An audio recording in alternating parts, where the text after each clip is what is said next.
Okay, I have stopped probing that area. I've probed at least 125 spots. I was told there was a well up this way, so I probed around, and sure enough, I found it, and it definitely has some glass in it. So let me get this opened up, and we'll see what kind of treasure we're going to find today. Got the first bottle. It looks very modern, like a 1962 shampoo bottle, perhaps, but just a few inches deeper. These can pieces look a lot older, so I think I'm going to keep on going. Okay, I found a couple cans that are actually still intact. I see a couple of bottles right here. I think they're beers.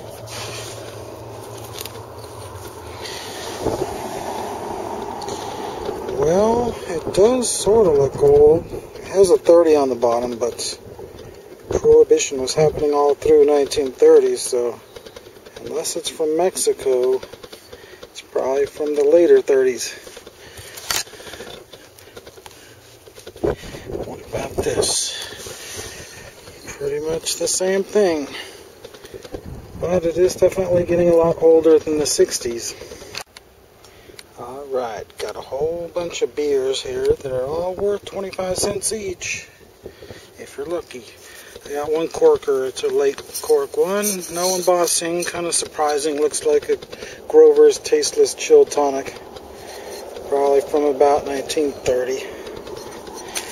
Got a couple bottles shown here though. They look like something other than beers.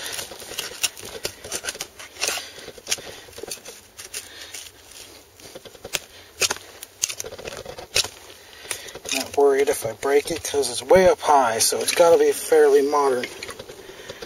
It has sort of Art Deco style.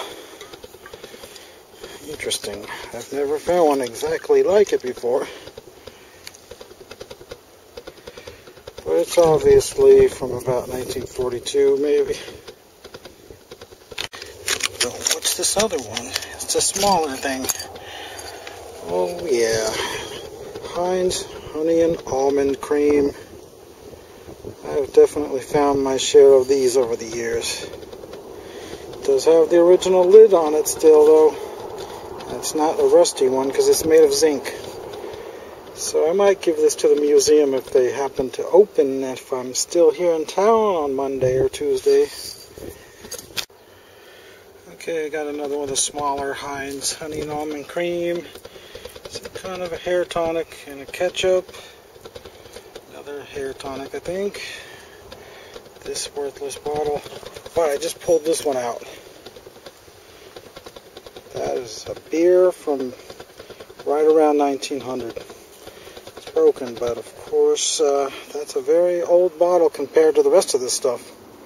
And no sooner did I turn the camera off, I found this sticking out. I thought maybe it's just another one of those beers from the 30s or 40s, but no, this is a blown in the mold one here. So suddenly it got much older. So like I say, just because you're finding modern trash up high, that doesn't mean you should give up. It has just gone from 1962 down to 1902. Kind of crazy, kind of disappointing. It went straight from 30s down to the early 1900s and skipped the layer I'm looking for. I'm looking for the 20s because there's a rare Coke bottle from this town. But I just pulled out this giant scoop, and as you can see, there's a blob top beer. What the heck is that doing in here? That is super old. That is 1890. Yeah, definitely much older than everything else. Just look at that crude embossing on the bottom. Of course, it's unembossed. It's extremely unlikely I'd find an 1890s beer embossed in the middle of Texas, but hey, if I find 30 or 40 of them, I might get one that's embossed. Okay, I pulled out a few more. There's a ketchup. I think it's early machine made, but it's definitely about 1907 era. And then we got this. Nothing written on it. Then I got this pharmacy. It's also not marked, but definitely early 1900s. So let's get down in there now that we're to the right layer of the turn of the century. Let's see if I can hook a bottle in the next 30 seconds.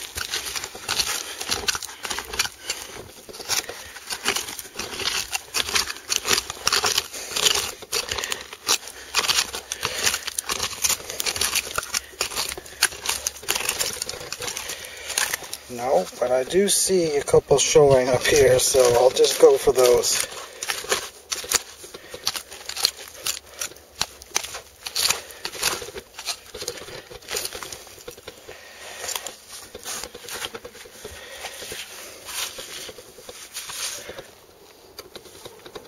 Is it blown in a mold? I think it is. Kind of surprising because it was up kind of high. Higher than all the other blown in mold bottles. But yeah, it sure looks like it's right around 1905. So I see a couple more in here. This is probably one of those beers from the 30s. But why would it be right next to that bottle from 1905? I don't know. Let me see that. Is it really a machine made? It's hard to tell. Yeah, it's definitely from the 30s. Got something else right here. Of course, that's worthless. Okay, just pulled out a nice 1906 era. Too bad it doesn't have any embossing on it. It's really getting confusing. It's definitely not looking like a well. It's got a nice flat wall right here. Lots of crunchy stuff. I have no idea how deep this is going to go either. But I'm thinking it is actually a Privy. But why is it touching the side of the hotel? Was this for paraplegics or something? Why would they want their Privy to be right there, where they'd have to smell it touching the house? The tarp got completely filled up, so I had to bring out a second one. I gotta move all this junk out of the way.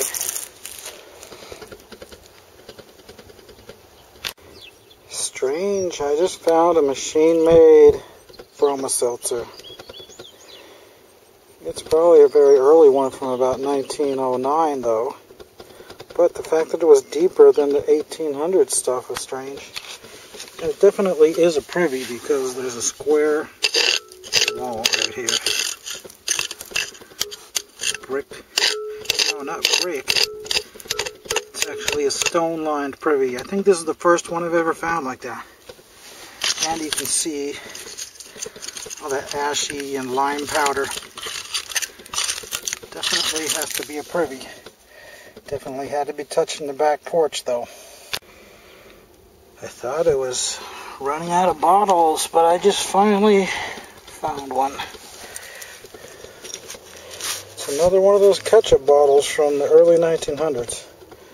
It does look machine made, but probably a very early machine one. Definitely old enough to turn purple, though. Strange, I can't dig it because there's a big rock over here, big rock over here. I can just work this one little spot.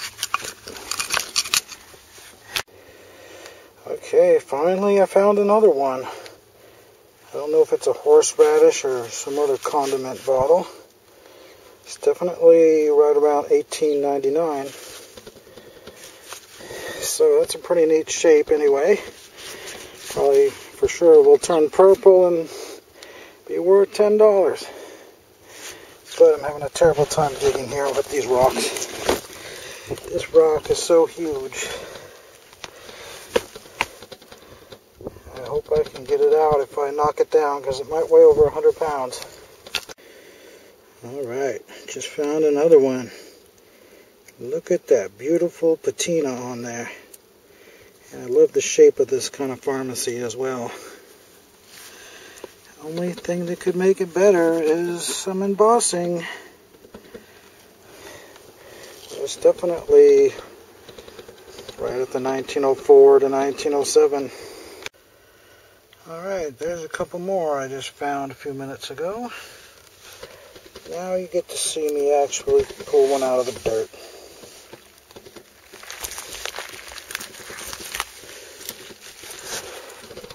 Say, wait a second. It is embossed. I don't believe it. It says KKK on it.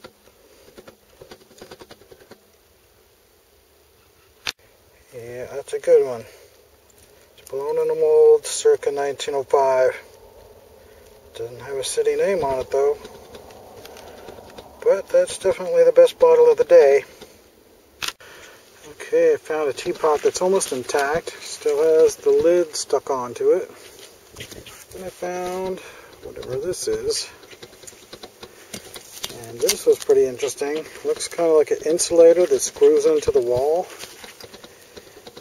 Never seen one quite like it. And I have found quite a lot of horseshoes. I just haven't shown them to you. But I got something coming out here. A whiskey flask. Could be from a saloon. There's one from a saloon I dug that's shaped like this. But that was Douglas, Arizona. This is about 400 miles away.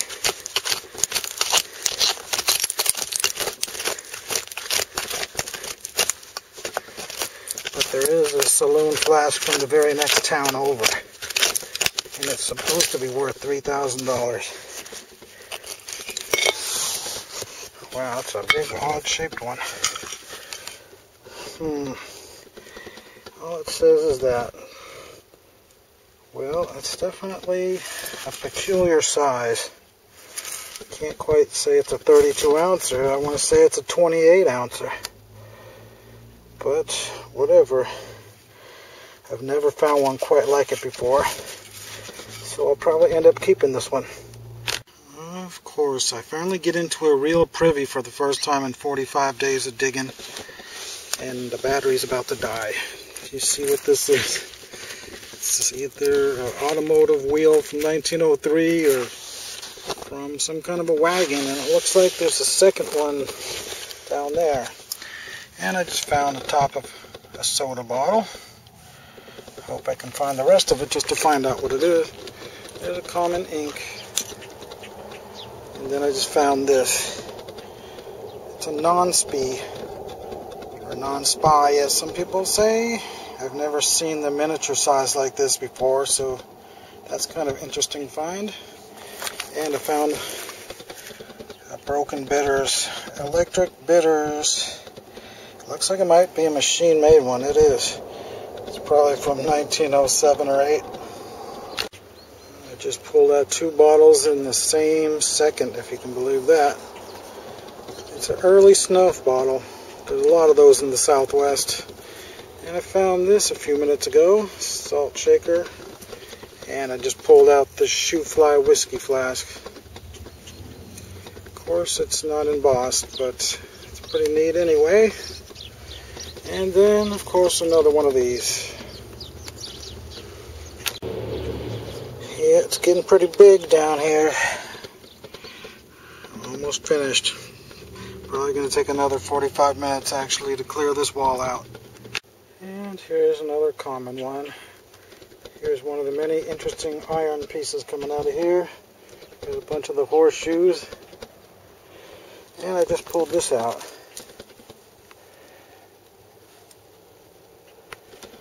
Pretty interesting. And I got a bottle showing up over here.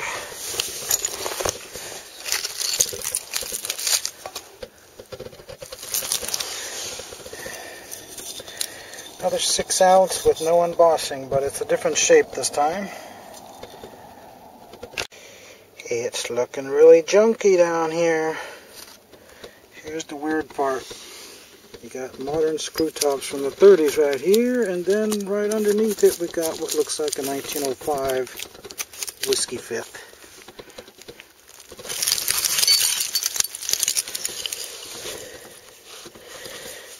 No embossing again, but this might be from 1910 actually, but still, why was it only 2 inches lower than that 1930s bottle? There's a piece of a jug that probably had a name on it. Why else would it have that blue outlining on it? And I found a few other things. Another one of these pharmacies. Another shoe fly flask in the half pint. Some kind of a sauce bottle. And a broken soda from the Houston Beer and Ice Company. Here's the wheel. I don't know if I should bring it home or give it to the museum. I can barely handle it, it's so heavy. Get that second wheel ready to come out in a minute. I just popped out this crockery ink with the pour spout. Looks to be in perfect condition. It's a really odd size. I'm used to finding ones bigger than that. Two sizes bigger than this. This would be the small, and then there's a medium and a large.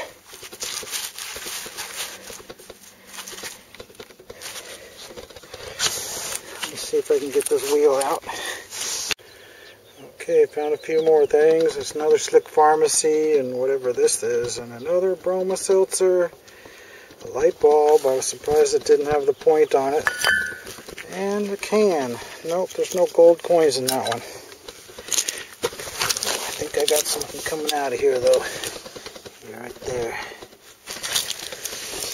It's just a beer with a really long tapered neck. Okay, do you see that? That's the rest of that jug that's stenciled, but it's very badly broken. I can't quite get it out yet. Well, it just turned out to be the top, but maybe we'll find the rest later. I just found this little honey amber bottle. It's pretty neat. Oh yeah, I almost forgot to show you that one. Well, I'm pretty much done. I mean, I've dug as deep as I'm gonna dig. I'm sure I missed a few because there's so many rocks and things in the way. That giant wheel is way down in there, buried up again. So I'm just gonna tear out all these walls, and I'm sure I'll find at least 7 or 8 more bottles. Yeah, see, there's a bunch more I just found. A Listerine and a Slick extract, a couple ketchups, some other condiment type. Then up high I just pulled this out, which kind of surprised me because it was really high up, and it has to be from about 1917. Looks kind of like a machine-made one, but that's a weird ring neck on it. It's another odd 28 ounce, I want to say, but it's got to be 32, but it doesn't quite look like it to me. Well, this turned out to be almost a whole day project. Found a wheel hub down there. Another blown in the mold pharmacy with no embossing. Another ketchup, or I don't know what it is. It could be mineral water even. Perfume. Hair tonic from the 30s. Some kind of condiment from the late teens or early 20s. But I've just about gotten them all. There's a couple more up high. But I'm pretty tired out after all this. Finally a soda showing up, and it's a hollow skirt. Could it possibly be the 1915, even though it's way up high? Let's look at the bottom first. Nope, it's from Coleman. Looks like a Christmas Coke to me. Yep, there it is. December 25th, 1923. Still, it's in very good shape. It could be a rare one. Wouldn't be at all surprised if it was about a $50 to $100 bottle, but I haven't got them all memorized. I'll have to check my guide and see what the rarity is on that. Okay, got something that looks older, even though it's way up high. That's kind of weird. Yeah, it definitely looks like it's from around 1900. Don't know what it was doing way up there. We got something else right here.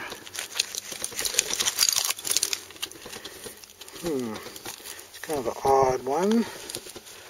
Odd top and odd embossing. It must be right around 1934 when Prohibition first got over with.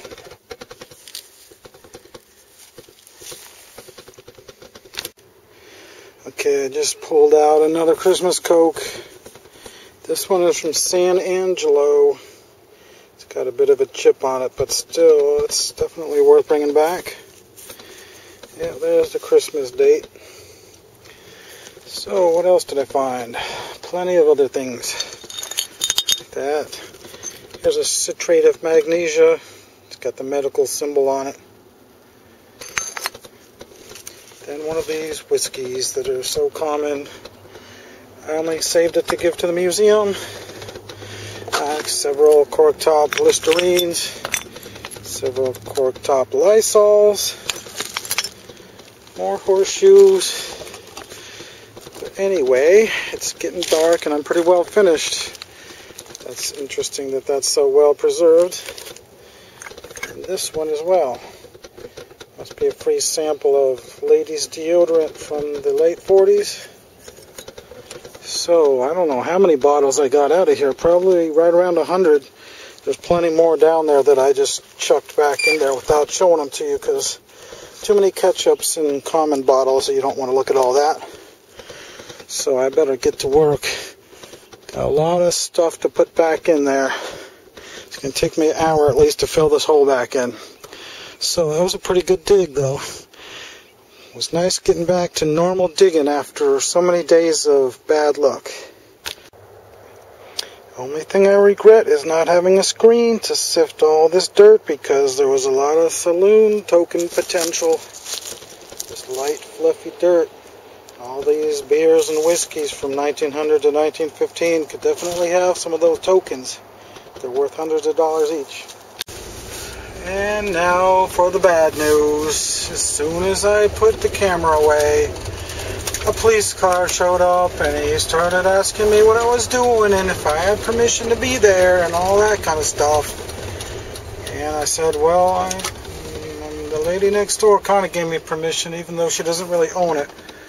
But anyway, I said I was going to donate most of the bottles to the museum, and he says, well, no, you probably shouldn't because they really don't belong to you or the museum, so just put them back in the hole and fill it in. And then he stayed and watched me for an hour from a block and a half away.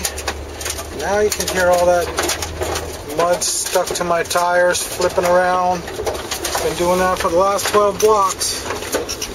Because I drove over the hole to smash it flat because it had a big mound, and I always do that if I can. But that's how it goes. At least I got a good video out of the deal.